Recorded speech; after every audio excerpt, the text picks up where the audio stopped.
The rise of depression and anxiety in our society has exploded in the last decade. Bother you because you're human, and I was human. I am human still. But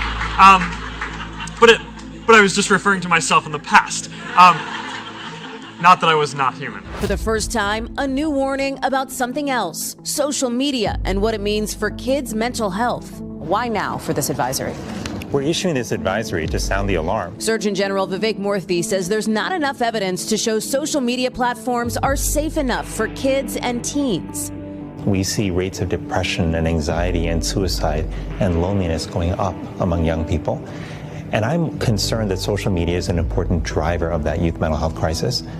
This is the defining public health issue of our time, youth mental health. The other day, my daughter came up to my wife and I and asked us if she could post a picture on social media. How old is My she? daughter is 5 years old. She's actually in preschool, but she's been hearing about this from her friend. What's at stake here is our kids and their future, plain and simple. By 2011, 35% of adults own a smartphone. By 2021, it was 85% of adults.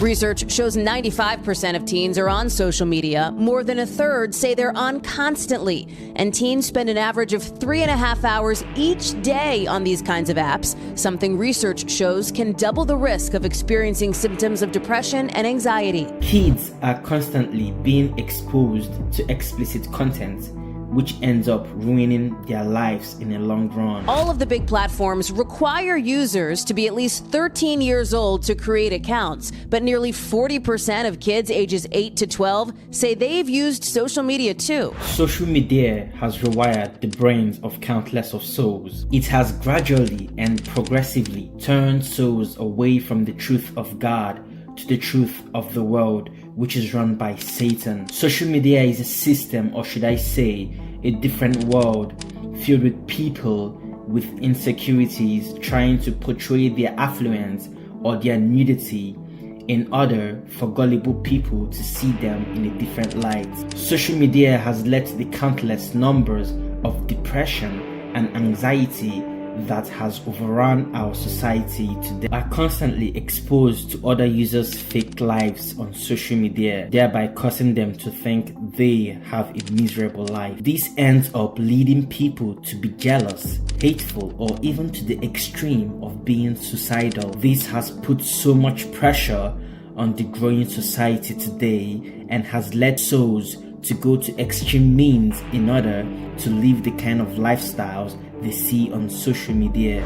And I'll tell you this right now, some of you need to get out of Facebook, you need to get offline, you need to quit playing with people and talking and writing little things like you were a little girl. You need to become a man, and you need to start doing things that men of God do. This is very important.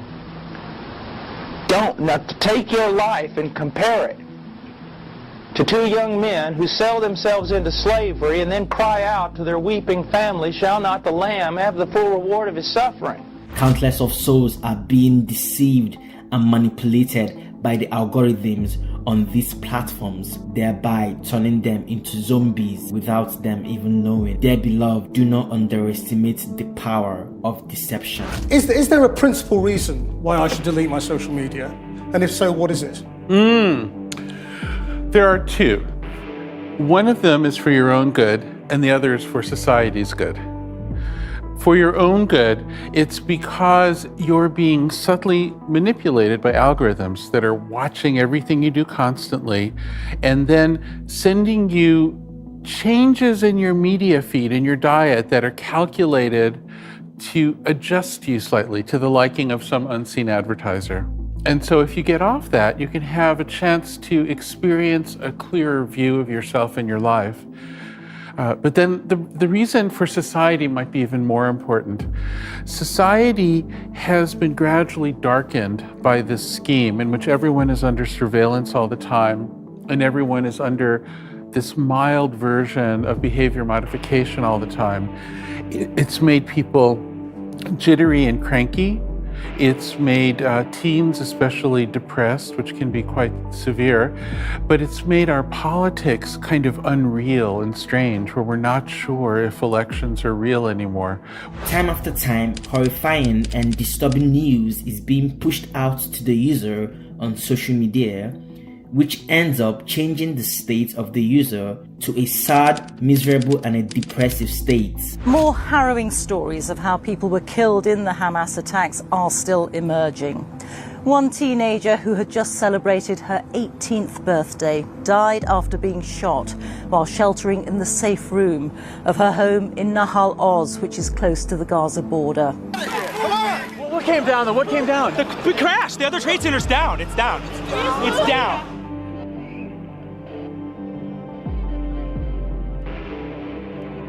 Just over 50 years ago, it was very difficult to come across such information unless you bought a newspaper. But in this day and age, such horrible contents are easily accessible by all kinds of electronic means that is all flowing in the air. No wonder why Satan is called the prince and the power of the air. Satan is running this country.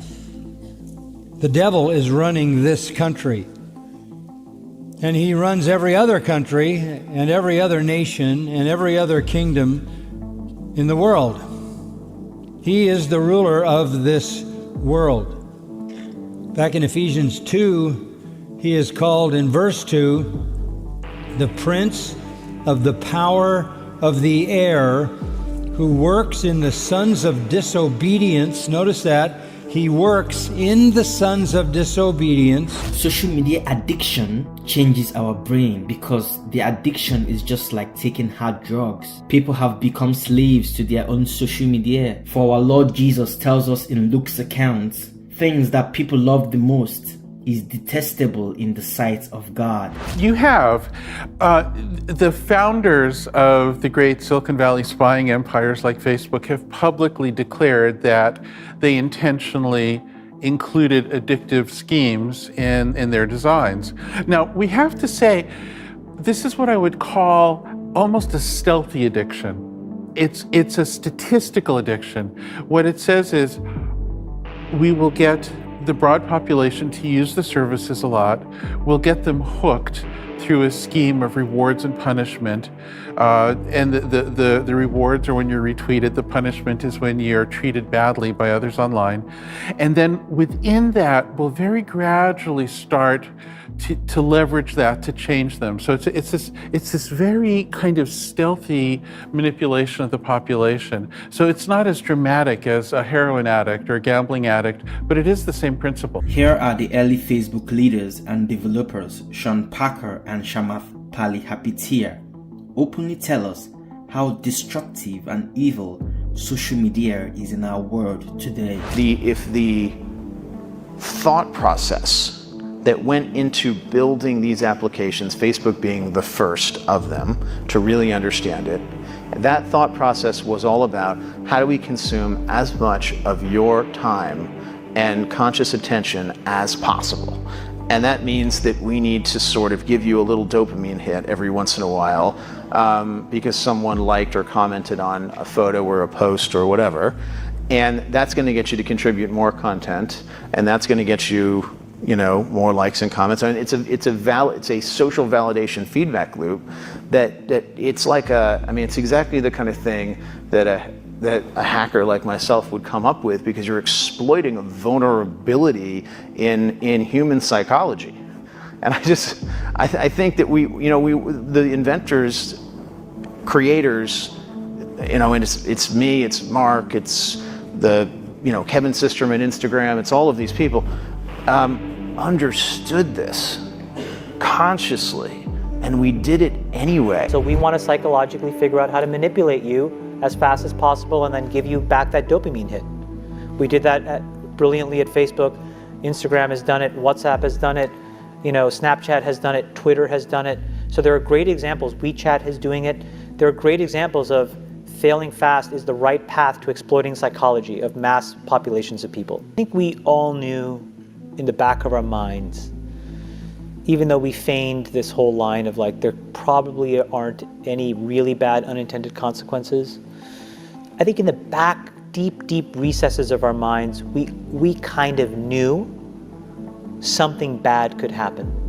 But I think the way we defined it was not like this. It literally is a point now where I think we have created tools that are ripping apart the social fabric of how society works. That is truly where we are. And I would encourage all of you as the future leaders of the world to really internalize how important this is. If you feed the beast, that beast will destroy you. If you push back on it, we have a chance to control it and rein it in. And it is a point in time where people need to hard break from some of these tools and the things that you rely on. The short-term dopamine-driven feedback loops that we have created are destroying how society works. No civil discourse, no cooperation, misinformation, mistruth. And it's not an American problem. This is not about Russian ads. This is a global problem. It is eroding the core foundations of how people behave by and between each other. Mark that, he works in the sons of disobedience. 2 Corinthians 4:4 says, for one thing, he blinds the minds of those who do not believe. He has internal access to his own children, the children of the devil. So there is no escaping for them his impact. And since he is a liar and a murderer, according to John 8. What's amazing is that just this one technology seems to have made every layer of life worse. But since we're all addicted to it, it's hard to see that. It's sneaky. You don't understand all that's being done to you. Very strange behavior modification algorithms are being applied. You end up with an entire society optimized for manipulation, for sneakiness, for trickiness. If you ask, how did an organization like ISIS become so powerful so quickly? Well, it's because the social media technology is designed to amplify exactly the worst people. If you ask, why is violence returning to areas that had been gradually becoming more peaceful in rural India and Southeast Asia and parts of Africa? Once again, we see the same phenomenon. Social media arrives and then the violence follows. The thing is, though, that people are genuinely addicted. The addiction is technically very similar to gambling addiction. Right.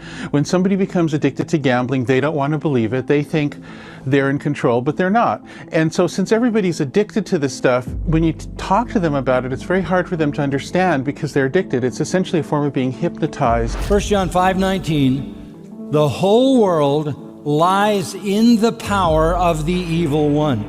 And by world, we're simply talking about humanity with all of its ideologies and all of its institutions and all of its systems. It's all under his control. He possesses the world's systems. He leads them. He designs them. He creates their structures on a supernatural level using human agents. And he uses those agents and those systems to prowl and seek unsuspecting Christians to do damage to their lives. You were born in a culture and a generation that has sought to create nothing but weakness in you. Lack of conviction, lack of the ability to plant your feet in the sand and go against everyone for the cause of Christ. Your generation teaches you nothing of that. Tell the people this: keep on hearing, but you will not understand. Keep on seeing, but you will not perceive. The heart of this people has become dull. Their ears scarcely hear. Their eyes they've closed. Otherwise they would see with their eyes, hear with their ears, understand with their heart, return, and I would heal them. Go tell the people this. Go tell the people, judgment's coming,